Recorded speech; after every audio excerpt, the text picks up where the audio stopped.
Hello everyone, अस्सलाम वालेकुम। आज हम आपको जिस तरह से हमारी इंग्लिश ग्रामर होती है, व्याकरण हम हिंदी में बोलते हैं, उसी तरह से हम उर्दू में क़वाइद बोलते हैं। तो हमारा उर्दू में भी है। जब हमने आपको लिटरेचर समझाया काफ़ी अच्छे से, तो मुनासिब है कि हम आपको थोड़ा सा क़वाइद के बारे में भी बताएं, ग्रामर के बारे में बताएं उर्दू में कि हम इसे क्या कहते हैं। तो मैं आप लोगों के सामने ख़ास जो है इंपॉर्टेंट्स हैं, जो आप लोगों का बहुत ही अहमियत रखते हैं, उसको मैं आप लोगों को समझाऊंगी, जो समझ में आ जाएगा। मेरी वीडियो को लाइक और शेयर ज़रूर कीजिएगा, ठीक है। चलिए आज हम आप लोगों को ग्रामर के बारे में बताते हैं। आज हम आपको एक नंबर्स के बारे में बताएंगे। नंबर्स जिसको हम हिंदी में, इंग्लिश में नंबर्स कहते हैं और हिंदी में हम उसे वचन कहते हैं। हिंदी में हमारे वचन होते हैं एक वचन, दो वचन।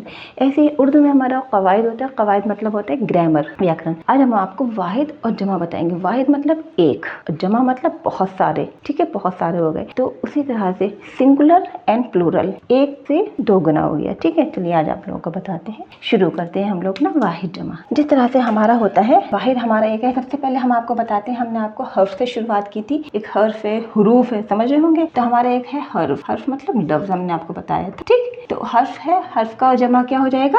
हुरूफ, लफ्ज, लफ्ज हमने आपको लफ्ज ही बताया था, ठीक। उसका होगा अल्फाज, ठीक है। अब हमारा होता है, एक हमारा वर्ड है तकलीफ। हमने सुना होगा तकलीफ, ठीक। तो तकलीफ का जमा क्या होगा, अभी आपको बताते हैं। तकलीफ मतलब दर्द होना, पेन, ठीक है। हम लोग कैसे लिखेंगे तकलीफ को? तकलीफ। इसका जमा क्या होगा? तकालीफ, ठीक है। तकालीफ होता है जिसको हम उसको बोलते हैं। अब है हमारा तस्वीर। तस्वीर, अब इसकी तस्वीर है, इसका हमारा जमा क्या होगा? हमारा प्लूरल क्या हो जाएगा? हमारा जमा होगा हमारा, ये हमारा वाहिद तस्वीर है, तो हो जाएगा जमा हमारा तस्वीर, ठीक है। जो खास है थोड़े से मैं आपको बता देती हूँ, जिससे आप लोगों को समझ में आ जाए। कोई आपसे अगर पूछे ना कि नंबर्स होते एक वचन बहुवचन होते, हिंदी में है, ग्रामर में हम पढ़ते हैं, तो आप उर्दू में एक वचन बहुवचन क्या कहते हैं, आप फौरन बता देंगे कि हम उसे वाहिद कहते हैं और उर्दू में प्लूरल को जमा कहते हैं। आप एकदम आपको उनको बता सकते हैं, ठीक। अब हमारा आता है मुल्क, ठीक है। मुल्क को क्या कहते हैं? मुल्क क्या होगा? मलूक कहते हैं। हम आपको एक बताते हैं, आपको हदीस बताते हैं, ठीक है।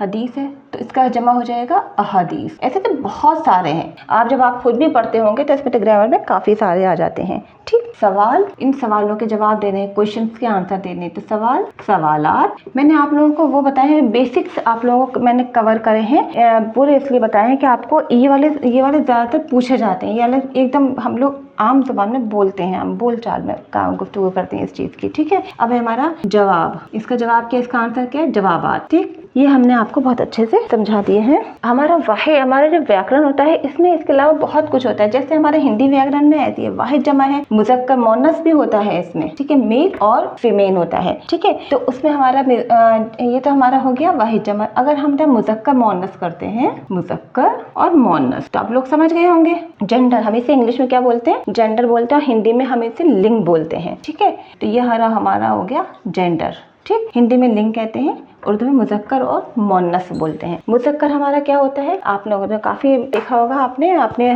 हिंदी में पढ़ा होगा, उसमें पढ़ा होगा आप लोगों ने। आप लोगों को बहुत अच्छे से समझ में आ गया। मैंने आप लोगों को वाहिद जमा बताया है और काफ़ी अच्छे से समझ में आ गया होगा। इसको प्रैक्टिस कीजिएगा। इसमें और भी अल्फाज हैं, और भी अल्फाज को मैं आप लोगों का एक वीडियो और बनाऊंगी, उसमें भी आप लोगों को काफ़ी सारे मैं अल्फाज आपके लिए लेकर आऊँगी, इससे आप लोगों को आसानी हो जाए। इसके ज़रूर प्रैक्टिस कीजिएगा, घर में बैठ कर समझिएगा इसको। इंशाल्लाह नया चैप्टर और नए लेसन के साथ में ज़रूर आप लोगों के सामने हाजिर होंगे, नई वीडियो के साथ, ठीक है। चलिए, अल्लाह हाफ़िज़।